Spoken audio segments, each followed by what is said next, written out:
Welcome to Board Game Binge, the place where we bring you bite-sized, bingeable board game content from across the industry. I'm your host, James Staley, and in this episode, we're interviewing Jason Hawronsky, CEO of Jasco Games. Jasco Games is renowned for the ownership and development of tabletop games based on popular movie and video game properties. This year, they will release a board game based on the Mortal Kombat video game franchise, which to me sounds awesome.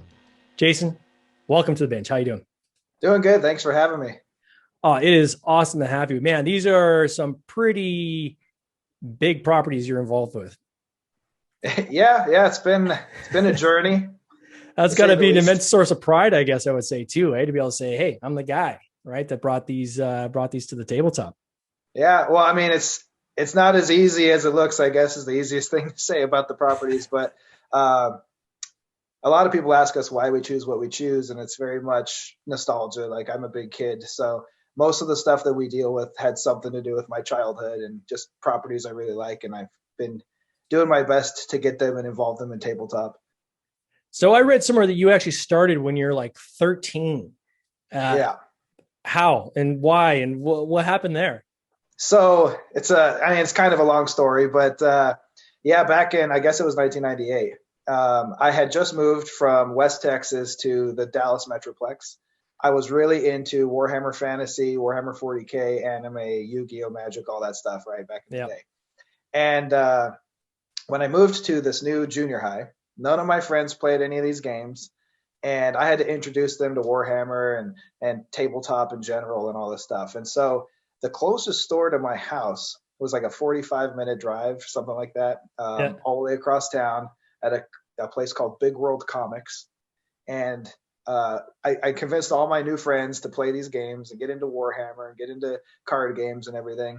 And we would pile into my mom's car, drive all the way across town every weekend with our lunch money, buy as many miniatures and things as we could, and drive all the way back. Well, my mom was getting annoyed at that at the time.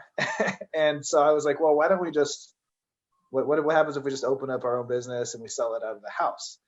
That was like legitimately the very beginning.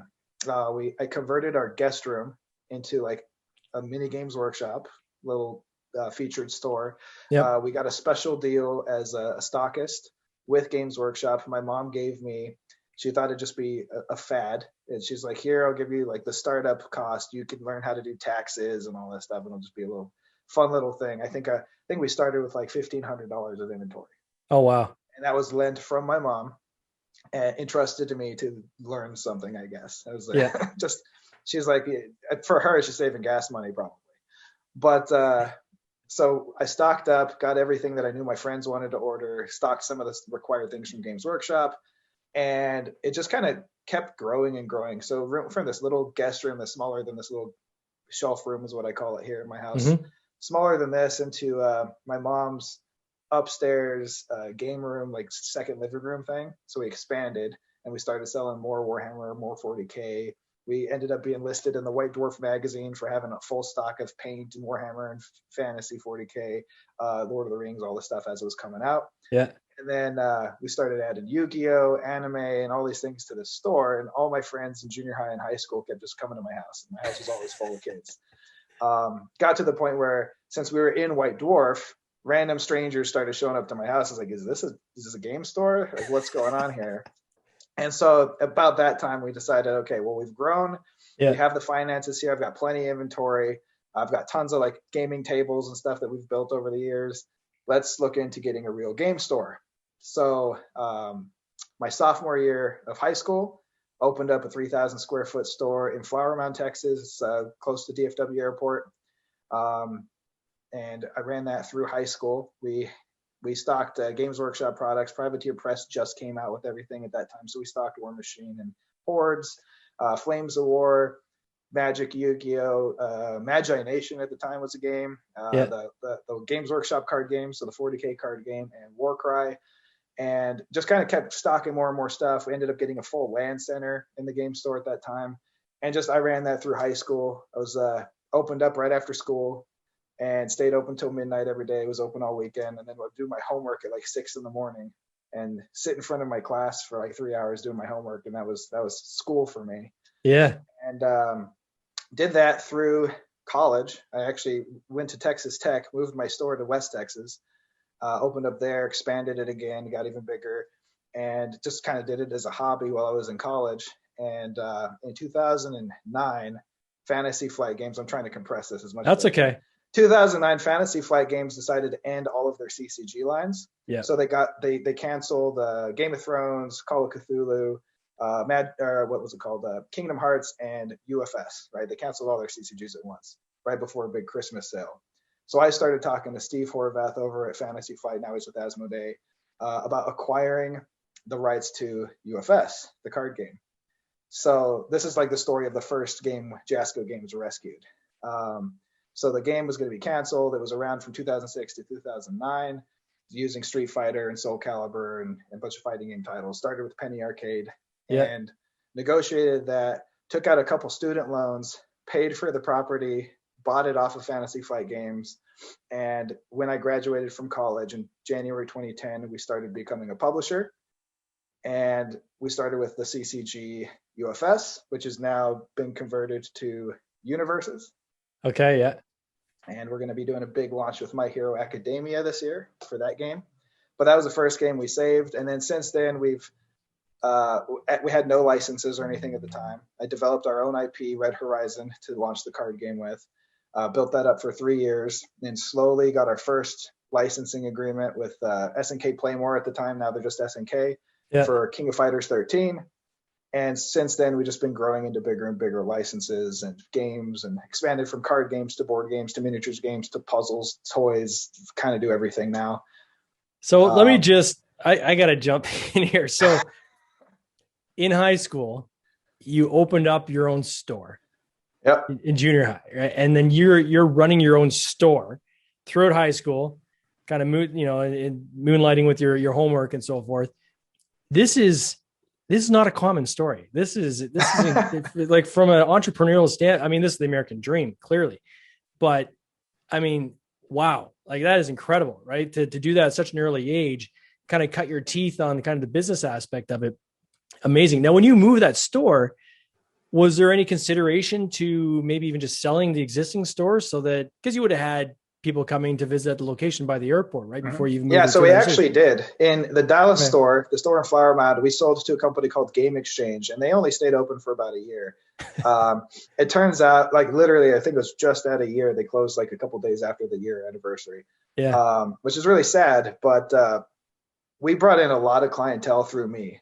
So I guess a lot of the success was the fact that I was in high school. We had like 3,000 students, and they all knew me in the store.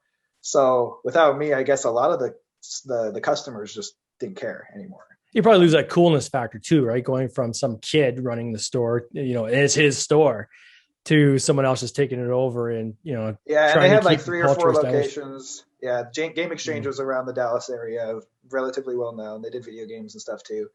And, I mean, we were kind of a hot spot. We were about 5 minutes from a mall that had a Games Workshop flagship store. Yeah. And they sent all their players to us because we had table space. So everyone would play at our store, get introduced to the game at the Grapevine Mills Mall.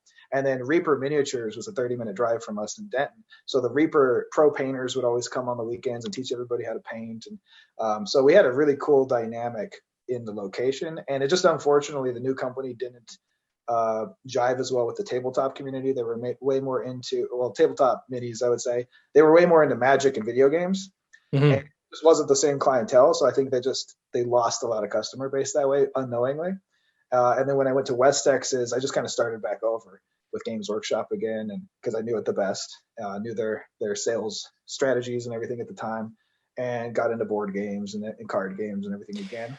So the first license that you rescued, how did that conversation go?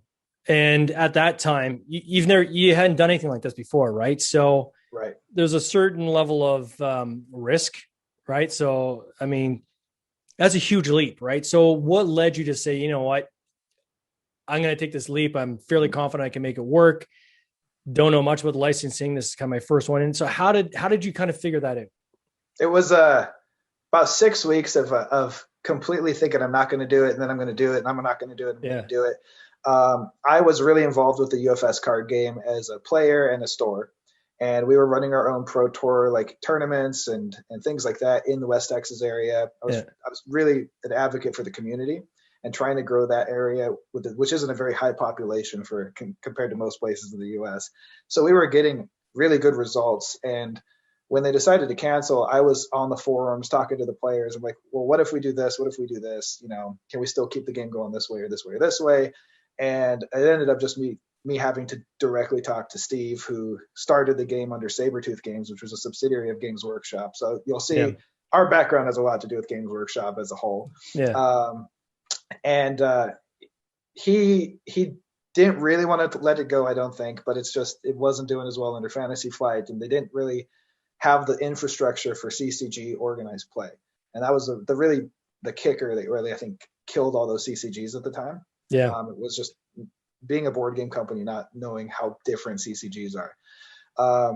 So after 6 weeks, I think most of that time I was really thinking I'm not going to do it. It's a huge risk, right?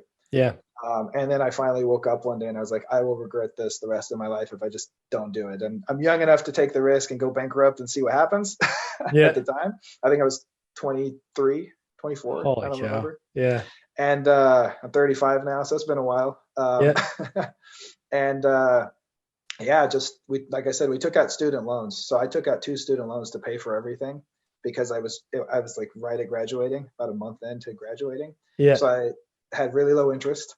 I used that for the business. I don't know if you're supposed to do that. I think it's safe enough to talk about now. Sure. 15 years later, but we paid off our loans, obviously, bought the game, bought all their existing inventory, and I just kind of took a leap of faith.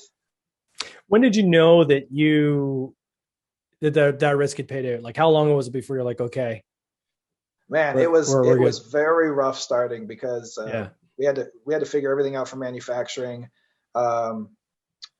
We did our first products in China. There were some print errors and things that we had to take care of. And it's a steep learning curve, right? Like, I mean, it was a crazy learning curve, especially CCGs, because they're so complicated. They're so detailed to make, especially like foil cards and stuff. So our first sets didn't have foil cards, the first 2, because it was just too hard to do and too expensive.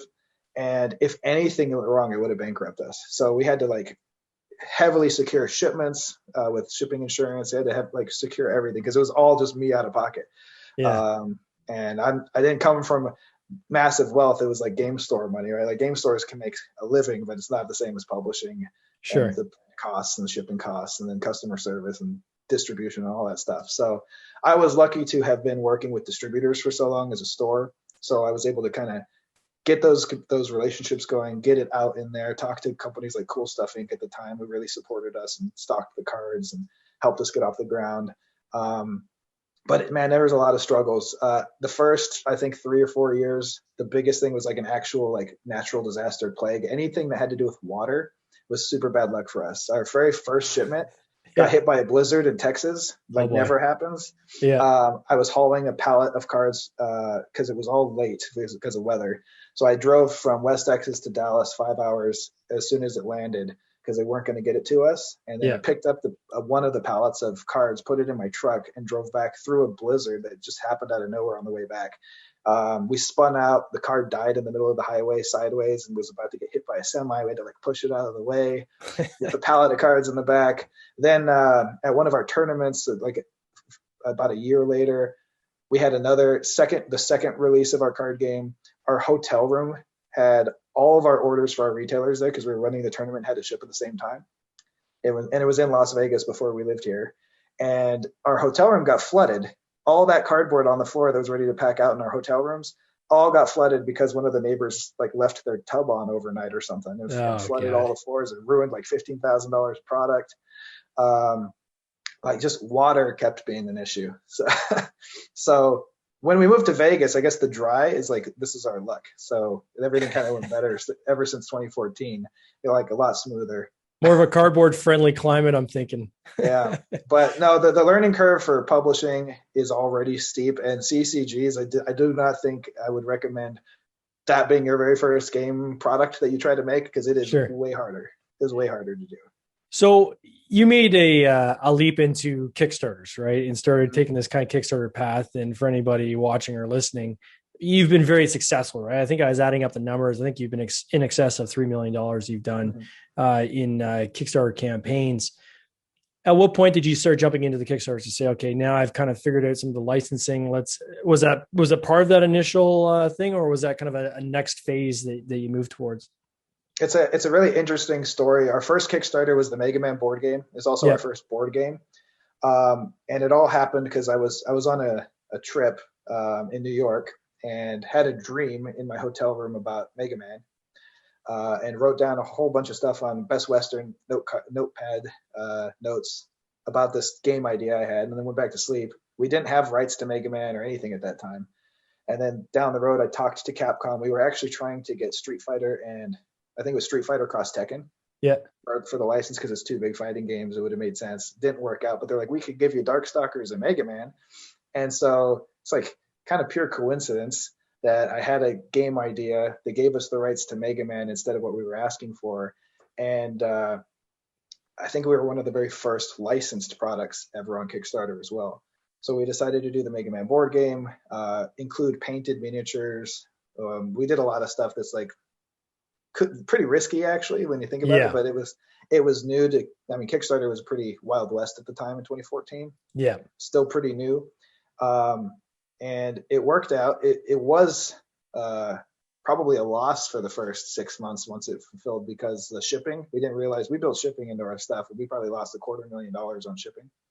Wow. Was that because of weight, or what was it? Just because shipping estimates, like we just didn't know that every year the shipping goes up, and all the estimates were wrong, and had to use a whole bunch of stuff and fulfill ourselves, because at that point it was like too late to use any kind of fulfillment center for pricing.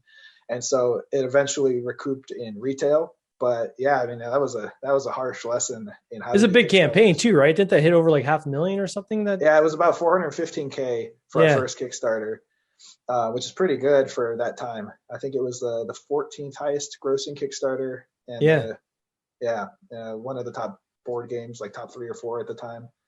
So this is a game that you guys created, because I found this kind of interesting when I was looking through your portfolio.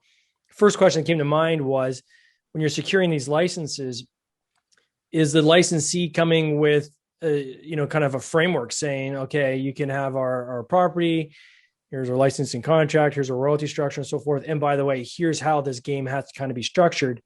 But it sounds like in this case, you guys had an idea for a game and then said, okay, we're going to skin this mechanic or this kind of game we've created, with this licensed property, in this case, Mega Man. Is that always the approach with you guys, or is there ever any variability in there? It does vary. So typically, depending on if it's a big company that's got a licensing division and they do this all the time for shirts and stuff, they don't want to come to you with an idea. They say, what's the proposal? How much money are you paying us up front? What percentage royalty? It's a big term sheet, right? And you make a presentation on, this is the product, this is what's different about it. It's not competing with anything in the market that's the same brand, and this is how much money you're going to make, right? Here's a guarantee, and here's our projections. That's typically how it works. Now, there are some companies that see what we do, because we do have a good reputation with licensing, and they bring ideas to us, and they'll say, hey, we have this video game or movie or comic book. We want to make a game about this, this, and this. Could you guys spearhead it for us, either through our development team or an outsourced development team? But that's, I would say, maybe 5% of the licensing we do. It's typically, we come with an idea, we present it as a full product, and then we acquire the rights. So you get originally they're saying lump sum up front, and then we get our royalty along the way, which of course they want to make sure they're getting something, and they're not, that there's going to be some risk on your side, and, push for you to succeed. Exactly. Is it ever get to the point where you've proven yourself with enough properties now that you can negotiate that out and say, look, we're not paying you anything up front, but we'll give you just a straight royalty, and here's our history to show you that we're successful bringing movie and video game properties to market? Or I would say the only time you're going to get rid of a minimum guarantee is if your company is bigger than the company you're licensing from. Okay, got it. Because then it's like, we don't need to do this. It's just more of it'll be fun, and we'll see what happens. Right now, we work with Disney and Fox as one company now, Warner Brothers, Paramount, like all the big movie companies, and then a bunch of video game companies. Capcom's the main one, but Bandai as well. and then a bunch of anime companies and comic book companies. So like with everybody combined, they're all bigger companies than us. Those are all massive multimedia companies. So they kind of set the terms. We want to do stuff with them. We love their properties, so they get to say, yeah, pay us up front. And my other thought was on this, when you're kind of signing these licenses, is there always the idea of, okay, here's kind of the game that's going to fit the license?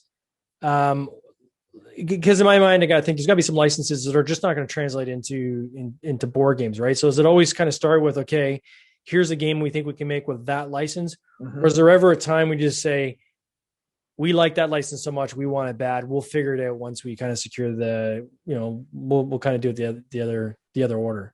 That's a business development decision. So when you come to a license, you definitely want to get the rights to something you can make, you're comfortable making. Yeah. Like we do have a bunch of rights to things that have no board games built in. Like we have the rights to Bill and Ted's Excellent Adventure and Awesome. Journey, Terminator 2, and Evil Dead, and those are a lot more restricted than what we usually do, because we're doing like graphic novels with those. Yeah. We're doing like interactive game books and that kind of thing, but we're not doing miniatures. We're not doing cards for some of those titles, and that's because we can't make a fighting card game with Bill and Ted or Terminator 2, like maybe Terminator 2. Terminator 2 comes with a lot of caveats because we want to use Arnold if we're going to do anything, and he is more expensive than Terminator 2. Yeah. For the rights just to him. So there's a lot of business decisions you have to make when you're doing these things. And so we always come with, we're going to get the rights to like a card game or a board game or a miniatures game or a comic book or whatever it is, right? Some things, like for My Hero Academia, which is our biggest anime title right now, we have a master license, so it's like everything tabletop, all the way from minis, board games, card games, like everything all the way down. And anybody in the industry for English has to come to Jasco Games to make anything for that. Oh, it's awesome. It's got to feel better to have more control too, right? Because I think that if you're only getting a tiny piece, there's a chance that some of your stuff could kind of bump up against somebody else's stuff too, I guess, right? And that could be a little awkward We've definitely seen some weird competition before. Buffy the Vampire Slayer is one. Our Buffy game and Upper Deck's deck building game came out literally the same time. It was really confusing because we both had banners at our booths at Gen Con for Buffy. Our booth happened to have one of the actors signing and stuff, and I think the game was very well received thematically compared to the card game. But it's like now we're directly competing on the same launch at the same convention with the same property. That happens. So if you can afford the master license, it's probably worth it. It just depends on what it is. If it's a AAA title, you don't want people competing with you for sure. Can you sub-license out? So if you sign a master, can you then take one part of that license and sub-license it out, or no? It depends on how you negotiate your agreement. They don't. Most places don't like sub-licensing because it puts more liability on them. Yeah. So in terms of My Hero Academia, we work with partners. We have a bunch of cool games coming up with other game companies for My Hero Academia that are planned. But we publish them, we are in charge of them, we do all the approvals, and we just hire out other companies as essentially a development house to develop the game rules and mechanics and layouts. So you got a pretty cool title coming that we talked about in the intro, Mortal Kombat, and the timing couldn't be better because I just saw a bunch of trailers last week of a new Mortal Kombat kind of reboot coming. So how did that come about? And did you know that they're doing this kind of whole reboot thing was coming, or was it just... We definitely knew the movie was coming up, and we did not know that it was going to land literally when we planned to launch our Kickstarter. Yeah. so April is our intended internal goal to launch Mortal Kombat. We wanted to make sure that Street Fighter is fulfilled first because it's the same system, and they will be compatible. So we have 37 Street Fighter characters that are going to be compatible with however many Mortal Kombat characters we're able to unlock in this campaign. And that's going to be awesome. We're really excited for that. So the two games can mix and match. So you can actually use your Mortal Kombat characters to fight some of the streets. So you can kind of answer the age-old question, right? Who would have won in that? And those are the two biggest fighting games. So it's like the first time in tabletop minis history that this will ever be a thing. It's not even happened in the video game yet. So I'm really excited about it. Mortal Kombat is my all-time favorite fighting game. I have the arcade games downstairs. And oh, nice. I'm huge into Mortal Kombat. So I can't wait for this one. So how do you take, like, like, what's your approach when you're doing like a video game property like that, to where like thinking back to the arcade, right? Where you're doing combos and different button combos to try to get that finishing move, Scorpion wins. So how do you translate that into a tabletop game where it still has that same kind of richness and playability and doesn't feel kind of like just a cheap kind of skin put on something else? For all of our licensing, we don't like to take like the Monopoly approach, I would say, where it's a theme, I guess, that's over a mechanic that has nothing to do with it. Yeah. Every single title we do is built with the mechanics in mind for the property. So if you play Buffy, it should feel like you're playing episodes of Buffy. If you play Street Fighter or Mortal Kombat, it's clearly the video game fighting games represented in a board game form. And in this case, with up to 6 players, some alternate rules, 3D style interactions, but we still build in all of our combos. We have teams that literally sit there and play the games, research all the combos, and make sure that everything is true to form to the video games. Yeah. And we've been doing that from the beginning with our card game. So we're kind of used to fighting games. Fighting games was like our bread and butter for whatever it is. We've done now 3 different fighting game systems. We have the UFS Universus card game. We have Exceed with Level 99. They obviously developed that, but we've done Street Fighter with them. We've done Red Horizon, and we've worked together with Level 99 a bunch. And then the UTS system for what Street Fighter and Mortal Kombat is on. And coming right before Mortal Kombat, we have a little mini Kickstarter for a new Mega Man game with 4 miniatures that are the same scale and everything as the UTS system for Mega Man. Yeah. And that's going to be launching, and you can add your UTS decks to that as an upgrade to play those 4 Mega Man characters in with Street Fighter and Mortal Kombat. So we're going to keep doing that kind of stuff.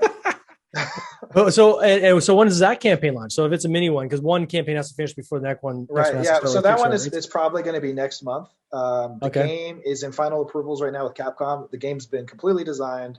The minis are approved. So right now it's just like the box art is being finished, and some of all the components have been designed, and they're just sitting with Capcom for final approval.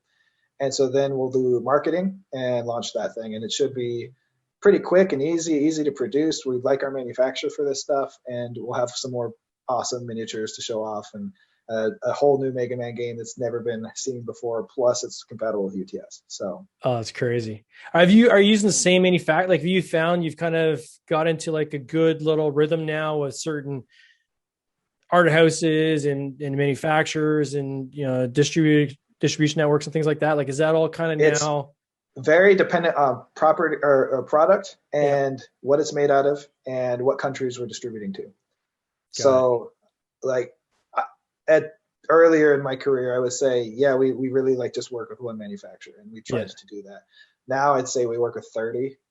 Oh, wow. And it depends on if it's paper or plastic, if it's going to distribute to Europe or not. And there's a whole bunch of variants. We have right now factories in China, Japan, Canada, Germany, US, and then we've dabbled with like India and Taiwan. Wow. So, and where do you see this company going? Again, just going to keep just absorbing license after license, or have you guys kind of set like what the next level is going to be for you guys? Yeah, so we are developing more of our own IPs now. We're working on kind of a top secret futuristic world at the moment. We have our Red Horizon world that we started our card game with, and then we have the Grimm and Wonderland world that's had a kind of a peek into where all the Brother Grimm fairy tales fall in the rabbit hole, and they fight, essentially. We do a lot of fighting. But in terms of licensing, the goal is to never kind of step down in our titles, try to go up to more and more AAA. Most popular, the things that everybody dreams of working with, obviously, which is also more complicated and more rules and all that kind of stuff with the licensors, but really try to stay with like your Disneys and Warner Brothers and top video game manufacturers, top comic book producers and publishers, and bring out everyone's favorite titles as much as we can. And we'll probably just stay there, to be honest, and just make fun stuff for people. Certainly, you've proven a successful model in that arena. So good for you guys. How do people follow along? So if somebody wants to, be notified or know when the next Mega Man launch comes, or even the Mortal Kombat, how best do they kind of get linked into that network? I would say the two best ways. Our Facebook is pretty informative, just Jasco Games on Facebook. If you follow the card game, it would be Play UFS, I believe, and it's going to change into Universus. And the My Hero card game will have its own Facebook as well and website. It's at mhacardgame.com, I think. Yeah. And then jascogames.com has a mailing list. So if you just go to jascogames.com or .net, it doesn't matter. You can go sign up for the mailing list, and we'll keep you posted on all the upcoming crowdfunding campaigns as well. We don't do a ton of them. Typically, it's like one every 2 years or so. Sure. But we like to do like the big passion projects that you can't really bring to retail that way. Like the minis game I told you about, like that thing. If that was a retail item, it'd be like a $500 board game. Oh yeah. We had to take all the costs and just pretend like everybody was a distributor. And that was the final cost, right? So otherwise, it's just nobody would buy that thing. Well, I can imagine the amount of buzz that is building around this right now. And if you look at the success of your Street Fighter campaign as any indication, this is going to be absolutely epic. So I can't wait to see how this shakes out. And I know you wanted to talk about Evil Dead a little bit. I don't know if you have time for that, but sure, yeah. What's going on with Evil Dead? Yeah, the Evil Dead 2 campaign. That was one of the games we saved. So it was done by a company. I don't think I can legally say the name of the company. Yeah. It was done by another company, and they did almost $1 million on crowdfunding and never fulfilled their game to anybody. I think a lot of people have seen this on Kickstarter and other platforms where companies bite off more than they can chew. Yeah. So Lynn Vander Studios and Jasco Games came together and kind of rescued that game with Studio Canal, the licensor for Evil Dead 2 and Creative Licensing Group. And we were able to salvage some of the assets that were already made and then design a new game, new artwork, new mechanics and everything. And we're able to fulfill that game for just the cost of shipping to all of the previous backers. By running a new campaign. So what we did, we called it a Heartthrob campaign. So anybody that wasn't a previous backer could come buy the game, and the proceeds would go to pay for everybody's game that got screwed. So we barely hit our funding goal, and then delivered, I think it was 8,000 games to backers that never got their game from the original company. Wow, that is an incredible story. I mean, just to be able to, you always hear the horror stories, right, of these Kickstarter campaigns where people are like, my money's gone. I never got my whatever it is I backed, whether it be board game or anything else. And you see this in electronics and so forth and different innovations. And, I think that's pretty cool, to step up and say, not only are we going to take over the property, because you could have easily just ran a new campaign and say, well, that was those other guys. That wasn't us. Right. Mm-hmm. But the fact that you're able to do that, I'm sure that has really brought a lot of loyalty to your company. Right. And I'm sure your fan base. I will say there's still probably about 25% of the original backers that don't know that it's us or them or whatever. And we still get hate mail and that kind of thing. They're like, we don't want anything to do with you. And I'm like, well, that's not us. We were trying to give you a free thing. Yeah. That had nothing to do with us, but we understand, like, people aren't going to read everything. And if you're really, really mad, you definitely don't want to read more stuff about the same thing. Oh no, you're just seeing. So that's crazy. So once again, so people can find you at jascogames.net or .com. From there, they can get added to the mailing list, which then they can be notified of when each of these games come out, the Kickstarter campaign start, as well as any new news or offers. I'm sure you guys inform people on that. And then on your Facebook page, there's another great way for them to kind of link in and follow along. Yeah. And then every Friday, for the most part, we have a show called The Joffice. The Joffice Live. It's the Jasco office. Yeah. And we talk about everything internally that day, every Friday. I think it's usually about 2:00 Pacific. And we'll go over we're very, very transparent company. We go over pretty much everything that's happening in development and what's coming out. If there's a cool thing or a delay or anything, you just know about it, and we'll talk about it live, and you can chat with us there. Oh, that's awesome. We'll have to check it out. Jason, thank you so much for your time. I really do appreciate it. And I wish you all the best this upcoming year with these campaigns. Thank you so much. Thanks again for having me. You take care. Cheers. This has been an episode of the Board Game Binge podcast, hosted by James Staley, produced by James Staley and Mike Bruner, with original music by Nick Smith. If you would like to watch these interviews live, simply join the Facebook group Board Game Binge, and you'll get access to live interviews, giveaways, and interesting board game content from across the industry. I can't wait for you to join us. See you next time.